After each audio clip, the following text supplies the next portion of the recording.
With the 2024 Major League Soccer season less than a month away, I thought it would be fun to put together a Team of the Year for 2023. This past season was a great year for a lot of newer teams and a not so great season for some others. We saw a handful of new players waste no time stamping their authority on the league, a handful of already established great players become stars, and obviously Messi. Although I will say, right off the bat, Messi is not in this team, he just didn't play enough, and Lucas Celerán is also not included because he retired from competitive soccer halfway through the year. Also shout out George Petrovic, dude's a stud, but also not included. My team in total will include a starting 11, bench, and some honorable mentions, plus a Coach of the Year as well. So let's go ahead and get into the honorable mentions. Steve Clark had a pretty rock and roll season for the Dynamo. His shot stopping was solid, but distribution wise he was one of the best in the league and even chipped in with an assist. Justin Glad may have had the most underrated season out of literally anybody in the entire league last year. John Tolkien stepped up for the energy drink team and enjoyed a fantastic breakout season, and more importantly filled the void left by Breck Shea. Obinya and Wobodo was the best true destroyer DM in the league last year. Darlington Nagbe was also outstanding, and Klaus debuted for St. Louis with a very impressive 10 goals in 19 games. Lastly, Fat Torres had an under-the-radar season for an under-the-radar Orlando team. Onto the bench, more or less, this is just categorized as a tier above the honorable mentions. We will again start with a goalkeeper, and said player is the honorary recipient of the Good Keeper on a Bad Team Award. Congratulations to Brad Stuver. Jackson Reagan was an absolute rock at the back for Seattle. Brooks Lennon, who was often a suspect part of a suspect Atlanta backline, was still great going forward, contributing 12 assists plus 4 goals. Hani Mukhtar had a kind of underwhelming season, but still tallied 26 goal contributions. Hill had a great season for a bizarre and dysfunctional New England team. Brian White did what he does, and I've included Ryan Gauld as well because I find his game very entertaining. And finally, on to the starting 11. I will begin with the goalkeeper. The ageless Roman Berkey was an integral part of the greatest expansion season of all time. He was easily the best keeper of the league, in my opinion, despite other noise. Very, very few errors. Pretty sure he led the league in saves. Actually, he may have been second, but either way, he was up there. Maybe it was first in save percentage. Either way, it was very, very good. At center half, I've picked Rodriguez, a real Iron Man this year, performed well in all aspects of defense, and going forward on corners, set pieces was really, really dangerous. Yeimar was probably the best center half in the league, period. He was unbeatable, dominant in the air, especially at fullback on the right. This is maybe cheating because he didn't actually play his position, but I wanted to get the best players in team balance sheet. Doesn't matter because this isn't real. Christian Espinoza was the best player in the league for the first half of the season. Had no problem putting his team on his back. An amazing crosser of the ball, was unreal this last year. At left back, it's a no-brainer. Alvaro Barreal is a guy who honestly is just too good for this league. I really think he is slept on by the rest of the world. Dude would do a job for any team in a top 5 European league. I really believe that. One of my hottest, spiciest Major League Soccer takes is that he's actually the best player in the league, and I just can't believe that he doesn't get the same amount of attention as other young players do in the league. If Cincinnati manages to hold on to him for another year, that would drive me past the brink of madness. Hector Herrera was outstanding this year, another player who hit a ton of crosses into the box. He had an incredible debut season in Houston. Thiago Almada is a given. Most assists in the league this year, plus a hefty amount of goals. He will probably be the most expensive player to ever come out of Major League Soccer, and for good reason. Lucho Acosta was the league's best player despite missing a significant amount of time. Dynamic, physical, magisterial even. Glad he's carrying the torch for all of us short kings out there as well. Also, he made one of the most underrated plays of the whole season in the playoffs, I think, against New York, when he outjumped Carlos Cornell to the ball. That goal should have counted too, I think. Not that it matters. Denny Bouanga, the Gabonese Grenadier, top goal scorer, which maybe isn't saying too much this year, but nonetheless, he had an unreal season. He plays with such a physicality, but also a finesse at the same time that's really impressive, and his curling shot is really, really pretty as well. Here's a hill that I will fight and die on. Giacomakis was the best striker in the league this year. If he could have stayed healthy, he would have easily won the scoring title. With him, it's only a question of availability, of course. When he was on the field, he was the best central forward by a considerable distance. Goals per minute played, he blew everybody else out of the water. Cucho is the last player included here. He kind of sneaks in, to be honest, on the strength of his playoff run. Not that he would have missed out at all. He would have been on my bench, but he's a great player, really fun to watch, scored a lot of goals, but I just can't look past how wildly inefficient he is. He's crazy, wasteful, and he takes lots of bad shots, but you still gotta respect the willingness to try nonetheless. And for Coach of the Year, that's going to go to Wilfried Nancy. He's my Coach of the Year, mainly because they won the whole thing.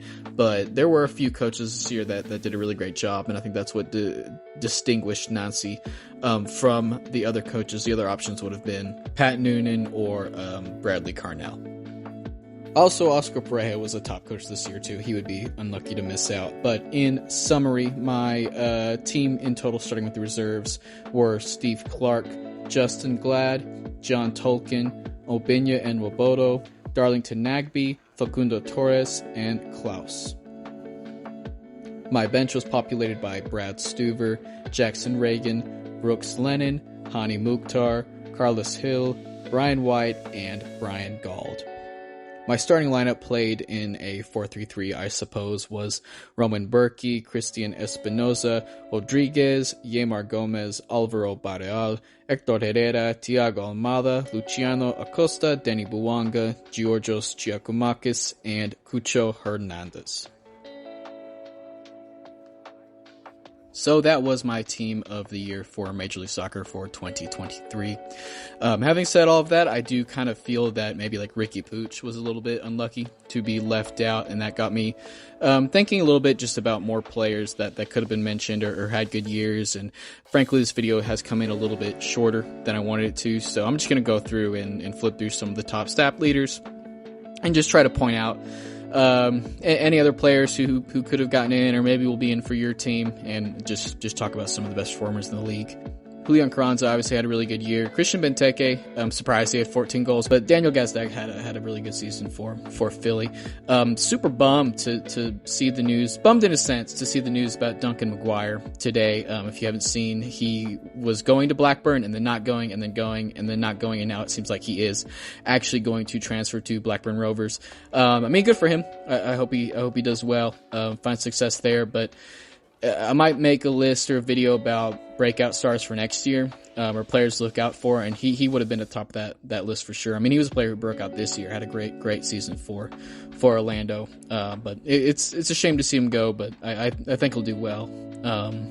The Pirate of the Caribbean, Jesus Ferreira, I think just missed a bunch of games. Dallas was just kind of off this year. Without him on the field, they were especially clueless. He was their best, surely most important player. Just 12 goals though. I think they'll kick on a lot better this year. I've already, if you haven't seen, they bought in Musa from the Portuguese league for a pretty hefty sum. He's a good player. I think he'll do well for them. It'll help Ferreira for sure to have some more solid attackers up there, so he doesn't have to do everything. Swiderski was great for Charlotte. Charlotte had a good season. They're another team I think will do well this year. Talked a lot of positivity, a lot of players with great years. Sebastian Driussi, I'm surprised he had 11 goals. Is that what I have highlighted? Yep, 11 goals. I think a lot of this did come later. Almost in a sense, like garbage time. Like that was kind of the garbage time portion of their season. I feel like a lot of these goals came after it was kind of already over for Austin. Super disappointing year for him, especially fantasy-wise. He was the first player on my fantasy team, and when I finally had to drop him, it was pretty disappointing a moment for me. I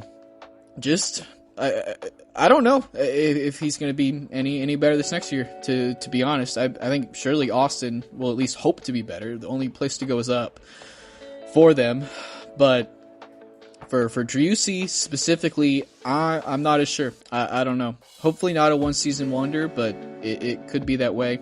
Jordan Morris maybe came in a little bit under the radar. I think he had 11 goals, but I think didn't he score like 4 goals in one game? Maybe padded his stats. Speaking of penalties, Bassi is the penalty maestro for the Dynamo.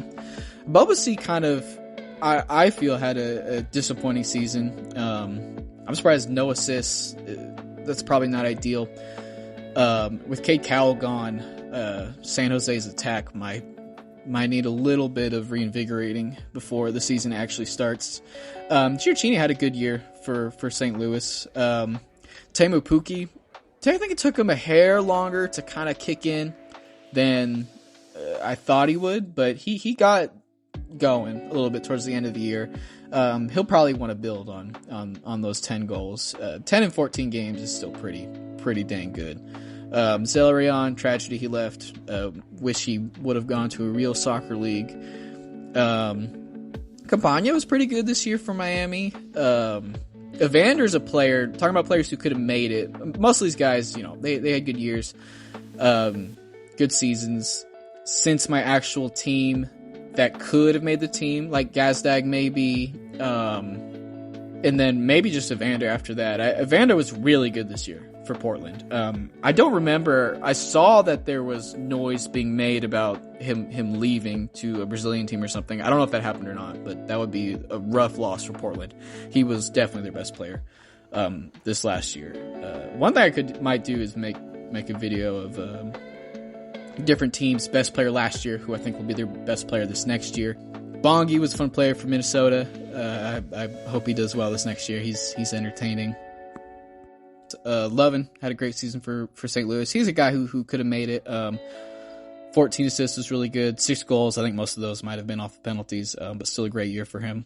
Pereira had a great year for Orlando. A lot of good players in that Orlando team. Connor Ronan was maybe a shining light in a pretty abysmal Colorado team, although I don't want to twist the knife any for Rapid fans. Tommy, kind of a little bit same story for SKC. Carrasquilla was really good for Houston. John Gallagher is a player who really, in hindsight, now that I'm thinking about it, probably should have been somewhere on my team. He may have been Austin's best player this year, aside from Stuver. Julian Gressel is definitely a guy who could have made my team.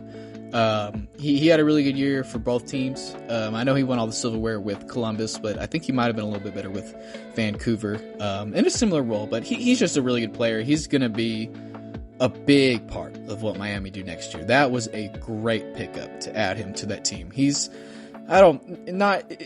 Maybe a little bit in the context of Major League Soccer, he might honestly be underrated, but any scope bigger than that, I do think he's underrated. He's just a great player. I kind of want to see him keep getting some minutes with the national team. I really like Julian Gressel. Kai Wagner did not make my team, frankly, because I have personal disdain for him. I don't really like. I can't not consider personal, off the field stuff when thinking about or evaluating players, even for my fantasy team. He's obviously a good player, but at least this upcoming year in fantasy, I'm going to find it hard to pick him because I personally really don't like him. Pretty much the whole of Nashville's backline could have been in some form of contention. Definitely best team defensively this last year. Hollingshead had a good year for LAFC as well. Nuhu, I just love him. That's all I have to say about him. Just love him. I'll try to wrap up here with goalkeepers. A lot of really interesting keeper play this year, I think. Takaoka was a guy who I watched a lot this year. He's a keeper who's really good with his feet. He has a reputation for being really solid with his feet. In net, save percentage wise, it's not that bad. You'll see he's up there in saves too, but maybe it's just eye test wise, he definitely wasn't up to a lot of the shots that came his way. Sirois for Montreal had a breakout year, for sure. I think that Montreal defense is really solid. They could be another team this next year that I think will at least be as good as they were. Should be a playoff team. Not that that's a super high bar to hit the way the playoffs are working right now, but he's a solid keeper. Maybe want to see him get a little bit better with his feet. He's got a good pass percentage, but I think it's just a lot of wayward passes. I noticed this year. Willis, like I said earlier about Nashville's defense, really good this year. Kalina was clutch for Charlotte. Really took over that one spot. But I think that might be all else I kind of have to say about solid or good performers this last year. I put a lot of work into this video, at least up until I got to this last part. I really enjoyed doing it. If you like the video, please feel free to like or subscribe or let me know. I might try to make more videos going forward, if I haven't already said that. But otherwise, this is Pancake FC, the YouTube channel named after the fantasy team, named after my dog. Thank y'all for watching.